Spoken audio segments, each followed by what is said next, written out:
Here's Victoria and Anthony with an AMI This Week shortcut. We're going to cover a lot of ground that will engage the community, and we like alliteration. True dat. We also really like stories about technology that can make life easier and entertaining. See, I did it again. And of course, we want to share with you something new. It's time again for some AMI Tech Tips with Grant Hardy. I am with Andy Barrar from Get Connected on his beautiful deck, and Andy, thanks so much for having me. Thanks for coming, Grant. So we have this 9.7-inch iPad from Apple, and this can be used by everyone, but it is specifically targeted towards the education market. So when it comes to the hardware, Grant, they didn't disappoint. They made sure that they had an all-day battery, so you're going to get about 10 hours of battery life, which is a good full day's classwork.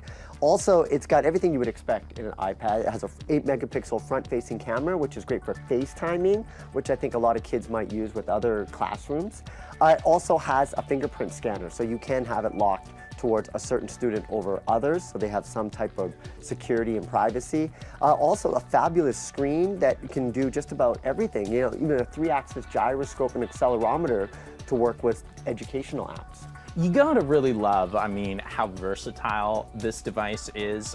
Whether you're a Braille reader and you pair it up with a Bluetooth Braille display, you can read, all sorts of different Braille codes, Bluetooth keyboards, switches, which are devices that might be attached to your wheelchair that you'd operate with different parts of your body. I might do a piece of homework using a refreshable Braille display and then collaborate with a sighted teacher or tutor who just needs to use the touch screen. So it's really great to pass it back and forth between a variety of students and teachers. Magnifier lets you use your device's camera to quickly magnify things. When enabled, triple-click the home button. You know, the fact that they're putting into a classroom, they're going to have a range of Office suites. And they give you a lot of different options. Of course, there is Pages, Numbers, and Keynote, Apple's kind of Office suite that comes with the iPad.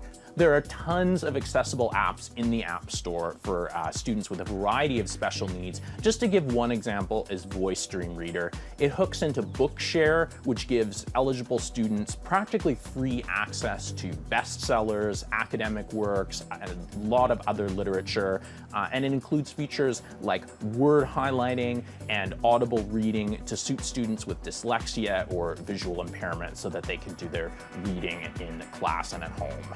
Chapter 1. It is a truth universally acknowledged that a single man in possession of a good fortune must be in want of a wife. Another great feature, Grant, about the iPad that has me really excited, especially when you think about the classroom, is that it has an A10 Fusion chip. Now, this is a super powerful chip that allows it to do something called augmented reality, which I'm sure you've heard of before.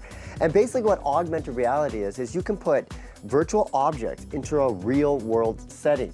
For example, if I pick up this iPad, while I look on a flat surface, I can use an app like the WWF Rivers app, which uses AR, and suddenly I can see rivers on this flat surface. And so as I move it around, I can see exactly how the rivers work, how it goes right into the ocean, and how it all connects. Now, as a kid, this is going to be amazing because it puts like virtual objects inside a real-world place, which makes it really exciting as an educational tool. The iPad really has a mature and accessible ecosystem that I think is really hard to beat and that students are already probably very familiar with, especially in the accessibility community. Well, thanks for looking at this device with me. It was a lot of fun. My pleasure, Grant.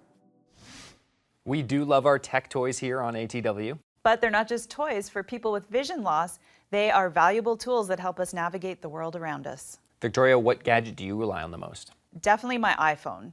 I use it to read things. I use it as a GPS. I'll take photos of things and zoom in on them. I couldn't live without it.